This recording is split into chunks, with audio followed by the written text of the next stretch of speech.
Game Trailers Ultimate 2012 Video Game Preview.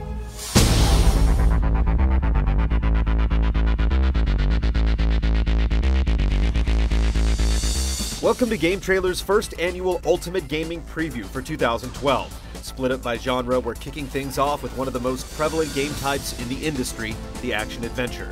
Other genres will follow daily, culminating with GT's top 10 most anticipated games of 2012.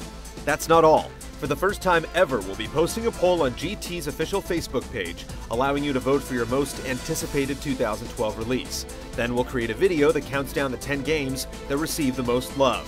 2011 was an amazing year for games, but by the time this feature is complete, we think you'll be convinced that 2012 is going to be even better. So here we go. No rankings, just the games we think deserve your attention, listed in order of release date.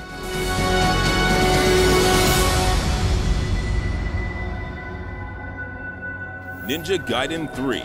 With team leader Tomonobu Itagaki leaving to start his own company, it's up to his protege Yosuke Hayashi to deliver on the latest Ninja Gaiden. With a brand new Bone Song mechanic, loads of QuickTime events, and that patented razor-sharp swordplay, it's the first big action-adventure release of 2012. Asura's Wrath. Capcom knows a thing or two about going big, but Asura's Wrath throws all reason out the window in the cinematic beat-em-up. Featuring a multi-limbed protagonist bent on exacting revenge on the gods, it's more than a little absurd, and more than a little fun. Silent Hill Downpour. The next trip to Silent Hill has seen some delays, but we're hoping that the extra time will allow the team to squeeze every last ounce of creepy into the final product. This franchise has lost some luster over the last couple installments, so it's do or die time. Hopefully we'll be doing more than dying when it's released in March. Kid Icarus Uprising.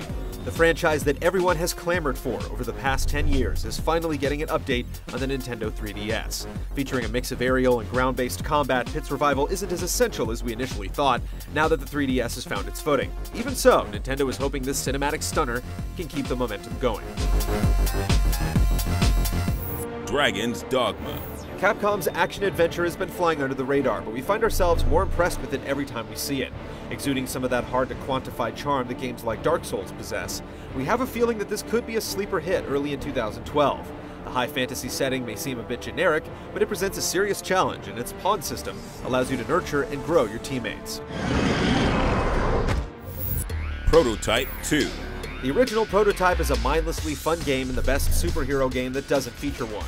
With the sequel looking to amp everything up considerably, we can only imagine the insanity that is about to ensue. If you like anti-heroes and open-world mayhem, this will be no April Fool. Lollipop Chainsaw. A mega-hot cheerleader defending your high school from an onslaught of the undead? Sign us up! Initially, we thought this game was a cash grab, but the more we've seen it, the more we realize the Grasshopper manufacturer rarely makes junk. It may not take itself seriously, but that doesn't mean we don't. Agent. We're going out on a limb here, but Agent has been in development for years and has been delayed several times. We're thinking it's due. This spy game set in the 70s is being done by the big boys at Rockstar North, which swears it's still in the works. The screenshots leaked last August only add to the intrigue. Assassin's Creed 3. With Ezio and Altair story arcs wrapped up, 2012 brings the first new chapter in Ubi's Assassin Simulator. Confirmed during an earnings call last November and featuring a brand new main character, a recent poll asked fans if they'd prefer the American Revolution, medieval China, feudal Japan, or Victorian England as the setting. We'll take any of the above. Darksiders 2.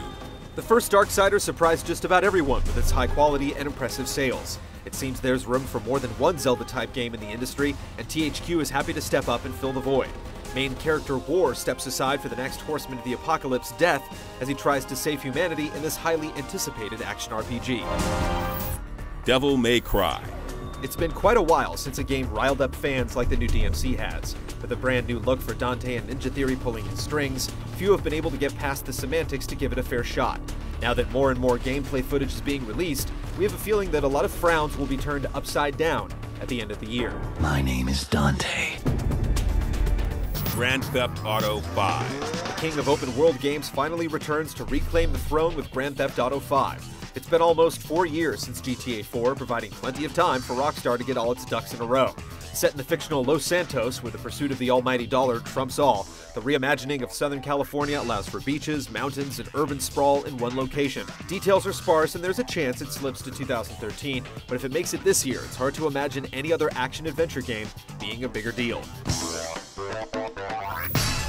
Hitman Absolution. The Hitman franchise has typically been for a very select group of players who enjoy punishing trial-and-error-based play. All that is looking to change with Absolution, featuring production values far beyond what's typical of the series, and a lot more action mixed in with the stealthy assassinations. This could end up being the Hitman for the rest of us. Metal Gear Rising: Revengeance. Many thought that it might be cancelled, but at the Spike Video Game Awards last year, it was revealed that Platinum Games has taken over development to finish the project. The resulting new trailer has received mixed reaction from fans, but taking the Metal Gear name out of it and looking at it as a straight-up action game where you can slice anything, we can't deny our interest is strong. Overstrike. Insomniac has been an exclusive PlayStation developer for quite some time, and its first multi-platform game strays far from the cuddly space creatures and menacing chimera it's known for. This cooperative outing featuring a team of secret agents should be filled with the kind of weapons only Insomniac can dream up. The Last Guardian.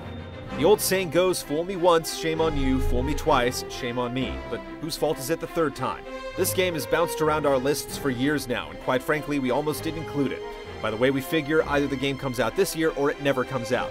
We're giving it one last chance because it's one of the few games this year that has the ability to affect the player on multiple levels. The Last of Us. Making the biggest splash of all the new games unveiled at the Spike Video Game Awards last year, the developers behind the Uncharted franchise give us their take on the zombie apocalypse. If it weren't for Naughty Dog's impeccable pedigree, we wouldn't be anywhere near as excited, but it's hard not to get at least a little geeked up over the possibilities. With no solid release date, we're not 100% sure it's coming out this year, but it's been in development for quite some time already, so we're willing to roll the dice. Tomb Raider. Just when it seemed like Lara Croft was about to join Gex, Earthworm Jim, and Bubsy in video game purgatory, Square Enix dropped Jaws with its updated and revamped take on Tomb Raider at last year's E3. Gritty and inventive are two words that haven't been used in a sentence describing a Tomb Raider game in a long time, but they sure do apply here. Keep your browser locked on game trailers over the next 2 weeks as we go genre by genre to deliver the games you should be keeping your eye on in 2012.